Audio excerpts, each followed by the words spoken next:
Racontez-nous, vous, Mona, en quelques mots, si vous voulez bien, parce que c'est incroyable quand on est mère de famille, comment on est dépossédé de ses enfants. Ça va vous parler, vous, Cathy, vous qui avez 2 enfants.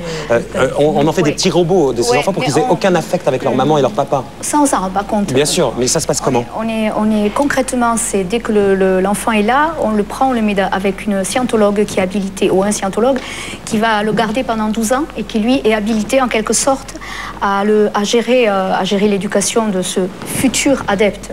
C'est ça le souci. C'est pour ça aussi que je suis là aujourd'hui. Moi, c'est passé, il y a prescription pour moi, j'ai plus rien à craindre de la scientologie, je veux dire. Mais par contre, il y a des enfants qui sont encore prisonniers au Danemark ou ailleurs de la scientologie, qui naissent à l'intérieur de la secte et qu'on ne peut pas faire sortir. Pourquoi? Parce qu'un bébé pris à la naissance, même si c'est un bébé français, un bébé espagnol ou un bébé allemand, on va le déculturiser, c'est-à-dire il ne va pas savoir que Louis XIV existait, que Louis XVI existait si c'est un petit français. On va juste lui inculquer du Hubbard et la scientologie. Et vous êtes, vous, en tant que maman, dépossédée de ce... Parce qu'il est confié, j'ai lu ça, à une super nanny version scientologue. Mais c'est-à-dire qu'il y a un transfert, il faut faire un transfert. Quand ils prennent l'enfant, ils font faire un transfert, ce qui fait on se dépêche d'occuper les parents sur des missions le plus lointain possible. Et en fait, l'enfant est récupéré comme ça à la base. Et donc, 20 ans après, ça donne David Miscavige ou quelqu'un qui maintenant est à la tête de la scientologie. Je comprends bien. Parce qu'il est né à l'intérieur, il ne peut pas savoir ce que c'est, même que faire des courses au supermarché. En 2 mots, l'un et l'autre, comment vous avez pris conscience que vous étiez mal barré, qu'il fallait en sortir, vous, Roger?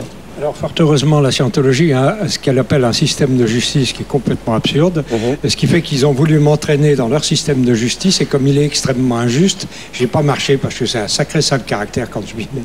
Donc le résultat, ça a été niette. Donc on est sortis tous les 2, aussi bien ma femme que moi et mes enfants. On est sortis en fait tous les 4. Et ça on vous a intimidé terminé. Quand vous êtes sortis, on vous a intimidé? Oui, ils nous ont cassé les pieds, ils m'ont poursuivi en justice depuis que je les poursuis sur les faits. Alors eux, ils me poursuivent en justice assez régulièrement, mais il y a un moment qu'ils n'essayent plus. Et vous, Mona, on a essayé d'acheter votre silence d'une certaine manière. Du tout. Pas vous, parce qu'on a vu ça dans le reportage pour certains. Il y a des chèques qui sont faits histoire de se taire derrière. Non, moi, il n'y a pas eu de ces choses-là. Moi, je suis un artiste, je suis quelqu'un de libre. On ne me fait rien signer du tout. Donc, on n'a pas essayé du tout de vous acheter. Non, 2 mots sur cette dernière affaire, l'affaire de Martine Boublil, qui était la fin du reportage de 66 minutes, donc qui a été séquestrée par 4 scientologues en Sardaigne, et qui était comme ça, puisque la scientologie est très très contre la psychiatrie. Donc cette femme avait un problème psychiatrique et elle a été enlevée de l'hôpital où elle devait rentrer. Elle a été emmenée en Sardaigne. Elle a été complètement désocialisée. Elle vivait, on l'a vu, limite au milieu de ses excréments. C'est un précepte de la scientologie.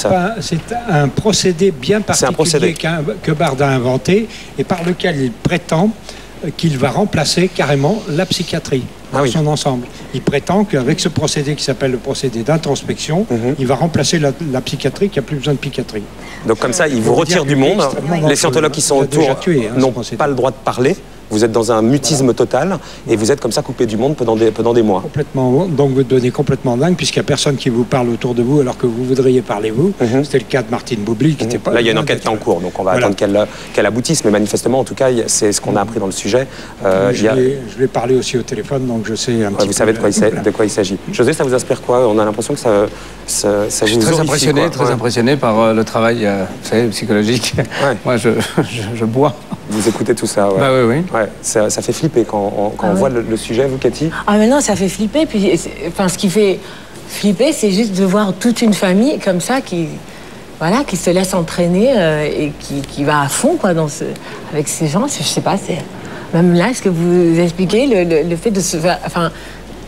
laisser son enfant, je sais pas, son bébé, c'est incroyable. Et avant de vous servir, on a bien compris, puisque c'est le message qu'il faut passer en fait là, c'est qu'avant d'arriver donc dans l'église de Scientologie, vous êtes déjà en situation un peu de faiblesse, et donc on vient vous expliquer qu'on va vous aider, et c'est comme ça que le processus se met en marche. C'est quoi, Roger? La deuxième ligne. La deuxième ligne, prendre le contrôle ou obtenir l'allégeance des chefs et propriétaires de tous les médias d'actualité. C'est l'aide du règlement de HCO du 11 février 1969, confidentiel. Il y a différentes cibles donc la cible 2, prendre le contrôle ou obtenir l'allégeance des chefs et propriétaires de tous les médias d'actualité. Pour le coup, ça s'est mal barré comme... Au moins, ils n'ont pas réussi ça, manifestement, et notamment pas quand on a vu l'enquête tout à l'heure d'Aïda Touéry. Merci à tous les deux. Merci Roger. Je voulais savoir si on vous oblige à regarder tous les films de Tom Cruise ou pas. Alors, je sais pas, parce que j'en étais parti avant. Deux livres. La secte armée pour la guerre, Roger Gonnet, le vôtre, et Satan créa la secte, Mona Vasquez. C'est les 2 livres donc, où vous dénoncez de l'intérieur ce que vous avez vécu. Merci à tous les deux. Merci infiniment.